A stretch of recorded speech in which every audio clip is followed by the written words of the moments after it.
1, 2, 3, bulaga! Ayan na guys, andito na naman po ang lola ninyo at uuwi na naman sa aming probinsya. At syempre po, sa Marinduque. At nang last 2 weeks nga lang po, ay kagagaling ko lang nga lang po sa Bicol. At ngayon, sabi nga po nila, gala daw po ako ng gala.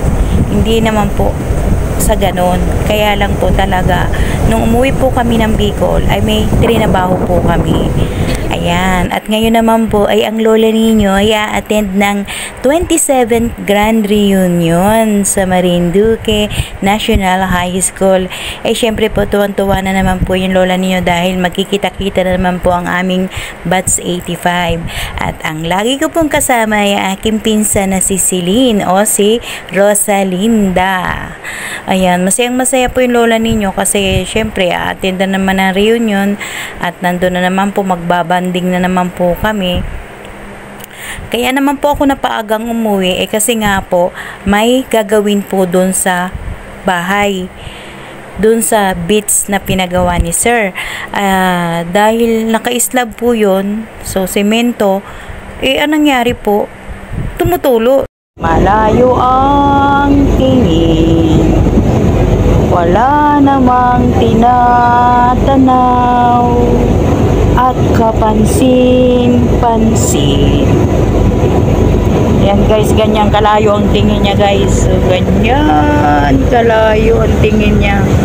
Ayan. Yan. Yung ano guys. At ituloy po natin kung ano po yung tumutulo dun sa bahay, samantalang semento naman siya.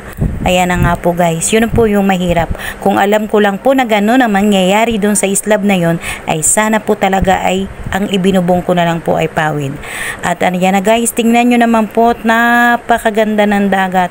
Kalmadang-kalmada at napakaswerte po namin. At napakaswerte ko po kasi attend na naman ako ng reunion namin. Alam nyo guys, siguro ang masasabi ko kahit mahirap ang buhay, enjoy na lang po natin kasi kailan pa po tayo kikilos, kailan pa po tayo magbabakasyon kapag nakatungkod na, kapag hindi na po natin kayang lumakad. Kaya enjoy lang po natin, kahit mahirap ang buhay, pilitin po natin magpakasaya. Ayan na guys, at malapit na po kaming bumaba sa barko. At ayan ang lola nyo. Andito na naman po si lola nyo. Parating na po kami. Siguro mag 10 o'clock na po. Bulaga. Ayan guys. Ngayon ko lang siya guys sa timingan.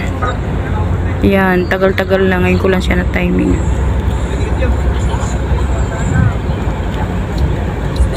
Doon pa si Manoy oh.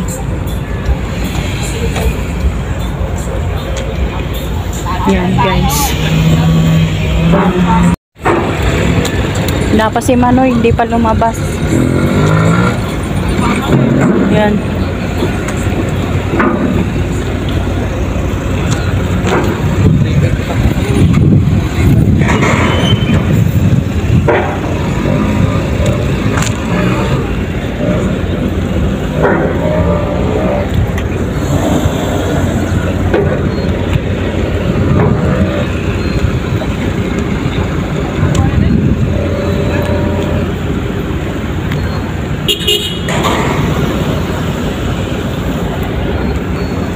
Bulaga.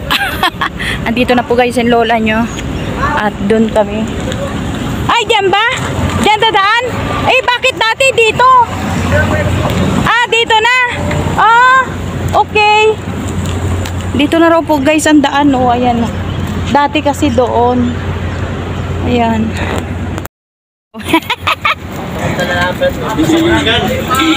Jeep daw. Jeep. Jeep daw. Wala nang jeep. Nasaan na? At marami ko namin pipili ka lang. Huwag kanan doon, huwag kanan. Jeep laang. Santa Cruz. Jeep. Ay, jeep laang po kami. Jeep laang po. Ayan po yung jeep na gaya, no? Huwag kasa, bisa. Huwag. Santa Cruz. Nasaan na yun? Ko naman kung kailan naman kung kailan nandito na at saka naman nawala yung akin data.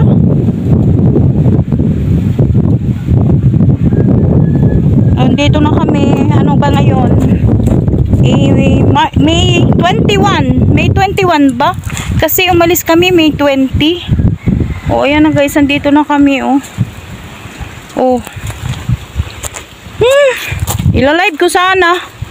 Wala naman data. Ayan, kararating lang po namin. At ito po yung mga halaman. Bakit pinagbubungkal na ito? Ano nangyari dito? Parang di siya lumaki.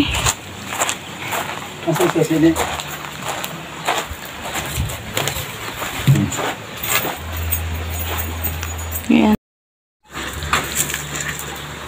Kung kailan naman nandito na at saka naman nawala ng load ng live buing. Ibig sabihin may hinang signal dito. Uy, nakakamiss ang kusina ni Lola. Ito yung halaman oh. Bibi mo, sabi ko sa'yo pengi akong halaman eh. Oh, lapit. Ay, bakit? Tina, pag sinama Bakit ganyan yung ano mo oh? yung alin? Ayan. Nasaan na si Athena? Ay, naku, nandun. Diyos ko po, hindi na po kami sa tabing dagat. Yan po yung dalawa kong friend. Yung mga BFF. O tara na, ligo daw kita.